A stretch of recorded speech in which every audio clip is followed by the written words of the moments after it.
What's up, y'all? It's Dee about to react to this vid by RRG. It's titled, "We're Not Surprised That Klay Thompson Cheated on Meg the Stallion." Okay, we're going to see what she has to say with her shady commentary. But looking at some of the comments on this vid, this just reminds me how some of the women in these comment sections have been really annoying me, regarding this whole situation, especially like on Shade Room and whatnot. Just a whole bunch of stupidity going around. So I got a rant regarding that as well. We will get into that at the end of this vid. But let's hear what she has to say. Let's watch. Klay Thompson and Megan Thee Stallion calling it quits might sound like a headline built for shock value, but if you've been paying attention, it actually feels more like the inevitable finally catching up. From the outside, the pairing always had that opposites in motion energy, where two high-profile lives looked good on paper, but quietly moved at very different speeds behind the scenes. And when Megan accused Klay of cheating, we weren't even surprised. So it'd be them light-skinned ninjas. It'd be them the I athletes. don't get what you say. Klay's true character was put on blast a few years ago, but for whatever reason, the public thought things would be different between him and the Houston native. In today's video, we'll be discussing Klay's diary entries that set the internet on fire, as well as the reason why this relationship was never built to last. Before Megan's fans come in here and tell us we're just jealous because our knees haven't been strong since Ronald Reagan was in office. I don't know who knees you talking about. My knees just fine. Don't forget to scoop up something to munch on. The last few years dealing with legal battles, public betrayals, and one of the most polarizing court cases in modern hip-hop. Her former collaborator, boot-knocking partner, and assailant, Tory Lanez, now sits behind bars after getting convicted of shooting her in the foot. But despite the guilty verdict and 10-year prison sentence, there are still people who blame Megan for Tory's downfall and incarceration. So the trauma didn't end with the shooting. It evolved into a slow, public unraveling, during which she had to fight to preserve her credibility. She went public with Partisan Fontaine in 2021, and their relationship ended sometime in 2023. Megan... Yeah, she went public with quite a few people, actually. And this is what I called out in the other vid. Like, you don't have to go public with all of these people doing these damn TikTok dances and shit. Like, how many times do you have to do this before you like, all right, let me just keep some shit to myself? But let's go down the line since we're bringing up the dating history. She dated Partisan. They doing TikTok dances and shit online. She dated that one NBA player. His name was also Tor. I remember that. I thought that was interesting. Tory something. They were also doing fucking dance challenges. They dated for like a very brief moment, but she went public with him and like was taking pictures of him, putting it on her socials. That one soccer player she popped out with briefly, they were seen together. Also Moneybag Yo, being public with him, Klay. So the point is, this is not smart to go public with these people and be showing them and, oh, let me show y'all how I'm loving on them and how we're so happy together. Because it's just like, okay, when things go south, you have all these people in your business now. We all commenting on it, and it just adds to your overall stress. I only had to go through this one fucking time to realize I'm never doing this again. Never. One and done. Never will y'all see anybody else.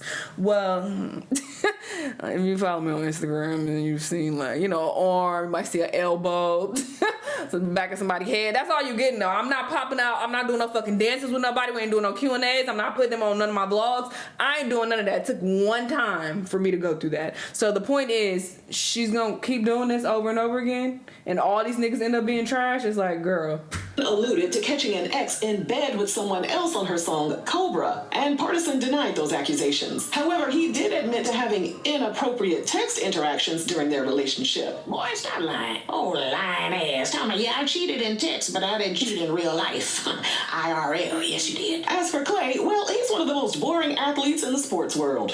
Oh, girl, you messier than pickle pig's feet. You hear me? That is messy. Messy? Maybe a little, but am I lying? Nope, not at all. Not one teeny tiny bit. Sure ain't. Boring AF. Actually, I didn't know who he was till he started dating Megan. Truth be told, raise your hand in the comments if you didn't know who he was till he started hollering at Megan. Yep, that's what I call. Klay is quiet, consistent, and unbothered. That's Even crazy. those who were closest to him in the Golden State Warriors organization were puzzled by him. Assistant coach Bruce Frazier once said, if I was to choose my favorite book, it would be a book written by Klay Thompson when he's 60, because that's when you'll get everything that's in his soul articulated. Well, we might not get a book written by him, but in February 2019, some pages from his his diary were exposed. His ex-girlfriend claimed he left the diary at her home. Instead of returning it to him, she sent pictures of the pages to a blog. At first glance, the entries read like the inner thoughts of a young man living what most people would consider a dream. Klay places himself in Indianapolis, noting he's roughly 28 years old and already deep into his professional career. He acknowledges his success, even calling the NBA a place where he is very well compensated for his talent and professionalism. There's gratitude there, a clear awareness that he has access to a life many could never imagine. But layered underneath that appreciation is something else entirely, a sense that the lifestyle itself might be pulling him in too many directions at once. Throughout the entries, Klay comes across as unusually self-aware. He describes being in a reflective state of mind, almost like... You know what? This is interesting because this also highlights the fact that even guys who are more self-aware, okay, and a bit more corny and timid, they get pulled into the whole lifestyle. They are whores as well. So people are so quick to look at somebody and think, oh, he seems like he's more chill and, timid and shy, so he must be a good guy. That's just so dumb. No, that doesn't mean anything. These athletes are all whores. Okay, I live in LA. I've seen a lot. I've heard a lot. These people are terrible. Even ones that you think, oh, he seems like a nice guy just based on appearances. No, people be having whole families whores. Okay, which is why this group of people terrible. They make terrible partners. Rappers, athletes, horrible partners. So it's like, at what point are we gonna stop dating these people if we're expecting loyalty? How many does it take for you to be like, you know what? I think this is probably not the best group for me. Like, at what point do you come to that realization? I'm just saying. In his own life from the outside, he talks about scrolling through his phone, revisiting memories through photos, videos, and music, and realizing just how intense his experiences have been. He seems to understand that he's living fast, maybe even too fast, and that 2018, at that point, had already been filled with a series of personal shifts that were starting to catch up with him mentally. But then the tone takes a turn, and this is where things get, complicated. He openly reflects on his behavior with women, using words like promiscuous, womanizing, and even questioning whether he's becoming someone he doesn't fully respect. There's a moment where he asks himself outright if he's turning into a self-centered, insecure addict, which is a level of honesty most people would never put on paper, let alone expect the world to see. And yet, despite recognizing the issue, he admits he's still drawn to it. He describes the experiences as euphoric, even exhilarating, suggesting that the attention, access, and constant validation from women feel almost addictive, and he feels powerful. He even hints that most people wouldn't be able to comprehend what it's like to have that kind of access, where women are seemingly available at every turn, and boundaries feel almost non-existent. And nowhere is that contrast clearer than in his thoughts about All-Star Weekend. Oh, wait a minute, honey. Wait a minute. Where's my margarita, honey? Hold on. Hold on one second. Let me get a sip. Oh, honey, the rain that started and everything, this story's gonna be so good. Go ahead, girl. I'm listening. On one hand, Klay is focused on his career, mentioning the potential excitement of competing and possibly winning the three-point contest. But on the other hand, he's just as excited about what happens off the court, which he clearly associates with banging groupies and being in the nightlife. One of the most talked about moments from the leaked entries is when he casually wishes himself luck in hopes of a sexual encounter during the weekend. At the same time, there's an underlying tension running through everything he writes. Klay repeatedly circles back to the idea of balance, or rather his lack of it. He expresses a desire to build something beyond basketball, mentioning his interest in business and personal growth. He knows he has the platform, the resources, and the opportunity to create something lasting, but he also admits that the NBA lifestyle, with its travel, attention, and distractions, makes it difficult for him to focus that energy in a meaningful way. It's almost like he's caught between two identities. One is the disciplined, forward-thinking version of himself who wants to build a brand, grow intellectually, and channel his energy into something productive. The other is fully immersed in the moment, indulging in the perks of fame, attention, and pounding some fish tacos. That sounds fun as hell. The diary didn't destroy his image, because let's be honest, most people expect professional athletes to be hoes. Bestie, you know what? You better watch your filthy mouth. Is you trying to get us shut down over here, girl? We don't think that. So when out of nowhere, Meg and Klay were randomly popping up in each other's Instagram posts in 2025, those of us over here at RRG weren't excited for the new couple. In fact, we called their situation a manufactured soft launch when they were photographed leaving Carbone restaurant in NYC in July 2025. There are so many restaurants at the Big Apple, but they conveniently picked one that's a celebrity hotspot and swarming with paparazzi. But we sat back and allowed her fans to cream themselves over Meg's new romance. As they screamed about how happy they were that Meg was being loved the way she deserved, we decided to sit back and wait for... I've always thought those comments were so strange. If you want to say, oh, they look good together, because they did. Like, oh, y'all are cute. That's one thing. But to be like, I'm so glad she's being loved properly. How the fuck would you know? Y'all are weird as hell. Do you understand that? Seeing a couple pictures and short clips, that tells you how exactly she's being loved? That means nothing. How are y'all so gullible? I don't understand that. It's so odd. So that's why when she came out saying, oh, I was getting this horrible treatment from you, people, oh, that ain't what I saw from the 5-second clip. How is that possible?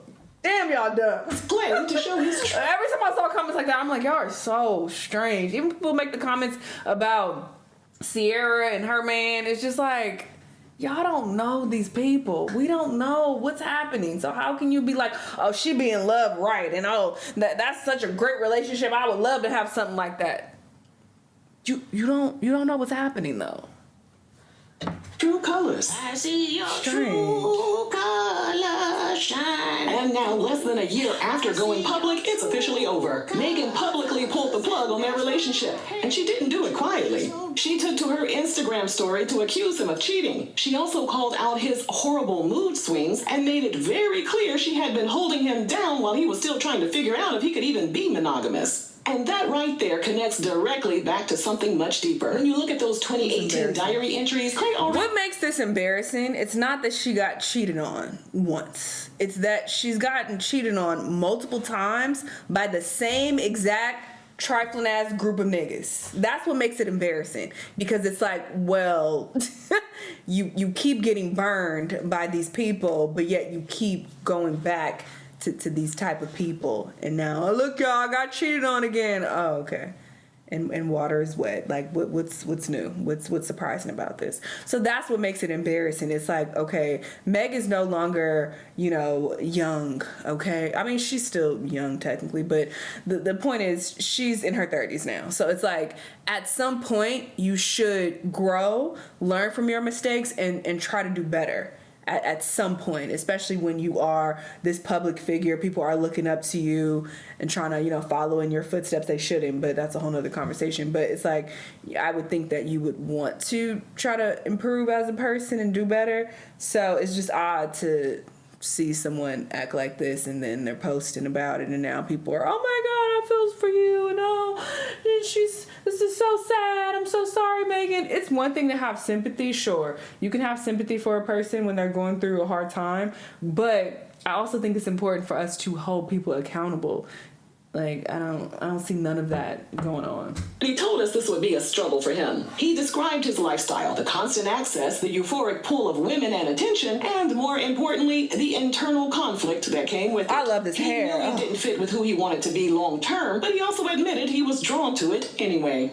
So when Megan says they were playing house and she was around his family, showing up like a real partner while dealing with inconsistent treatment and emotional ups and downs, it paints a very specific picture. Klay was trying to step into a stable role while still operating from an unstable internal pattern. The streets was calling, that's what you're saying.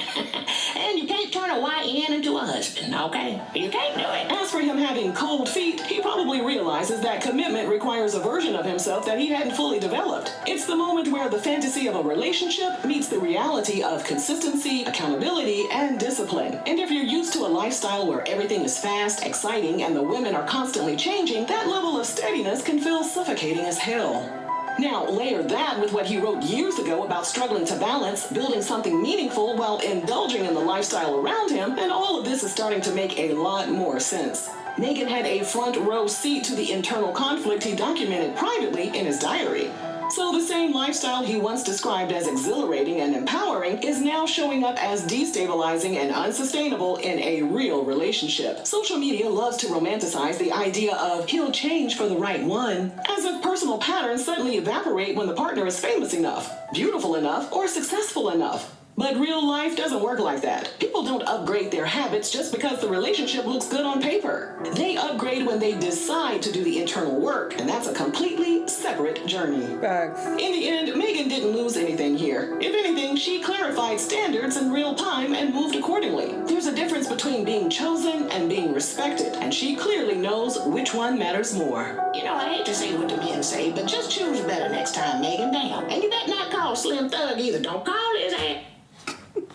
I'm glad she ended on that note. And I mean, I already made comments throughout the vid about this, but I don't think there's anything wrong with saying, okay, this is wrong how, you know, he did you. Klay ain't shit, but also you should do better next time. You know, it's nothing wrong with holding people accountable and us having a conversation to educate each other so that we all can collectively do better. This is why we get dogged so much as women. This is why we get cheated on and played constantly, because we're not on one accord. Okay, there's no unity here. There's no, you know, group of women wanting to hold each other accountable, like, all right, tighten the fuck up, ladies, we need to do better. We need to have those teaching moments so that we can improve and be better and improve our mentality, so we're not getting played by these ain't shit ass niggas over and fucking over again. It doesn't help to coddle each other. Oh girl, that's so wrong that he did you that. You did nothing wrong. It's all him. He's the big bad wolf. You know, you just keep being you, girl. Keep dating the same ain't shit niggas, and it's okay. They're wrong. We're not wrong. No, at some point we need to also do better, okay? Two things can be true. He ain't shit. He's trifling as hell. Dog ass nigga. Yes. But also, why are we dating the same type of people over and over again? If this was on the other shoe, and I hate to make these comparisons because I hate the whole gender war bullshit, but if it was a guy who was dating a whole bunch of IG models, OnlyFans girls, bitches on Pornhub, and then he coming online, I got cheated on again. Do you think anybody would be like, oh, poor you, and oh, you're not in the wrong, she's the wrong one, you're perfect? No, nobody would say that. They would be like, well, nigga, why are you dating these same hoes? When they known to be hoes, they known to sleep around. Like, at what point are you gonna learn? Maybe the first time, okay, as a learning lesson, but what happens after the second, third, fourth, fifth time? Like, what are we doing? That's what people would say. So why is this treated any differently? Athletes are whores. Rappers, whores. They rap about it. They brag about it all the time. They make jokes about it. It's funny to them. It's a game to them. That is their culture. It's embedded in damn near all of them. So why are we picking them? If we want monogamy, what sense does that make? I don't think there's anything wrong with pointing out the obvious and discussing fucking common sense so we can all have this learning lesson together and snap out of it, because some women are fucking delusional. They're in la la land. So there's nothing wrong with acknowledging, hey, wake up. Stand up. Like, what are you doing? You can't keep dating these type of people, because this will be the result. You shouldn't keep popping out with these people, posting them on social media. Like, all it does is make you want to stay in a bad situation as well. It has many negatives. One of them, you want to stay with a nigga who's treating you bad because I've already showed the gram and I've already showed people like us together. So you keep dealing with somebody who's treating you horrible, as she said. So it's like, girl, you need to do better at some point, and I'm gonna call it out. I don't give a fuck who mad about it. You can coddle people, you can stay slow and stay in this group of women who keep getting done dirty, and y'all want to be, you know, circle jerking about, hey girl, you ain't doing that wrong. Yeah, girl, these niggas ain't shit, but you know, we gonna keep doing what we doing and keep dating the same type of people, and well, we just gonna keep patting each other on the back like, oh, it's okay. No, we need to call each other out and hold each other accountable. Like, what are y'all talking about? Anyway, good luck to her. Hopefully she moves on and does better in the future. Klay, hopefully he gets exactly what he deserves, because he's trash, obviously. Anyway, y'all let me know what y'all think though, and I'll see y'all on the next one. Bye.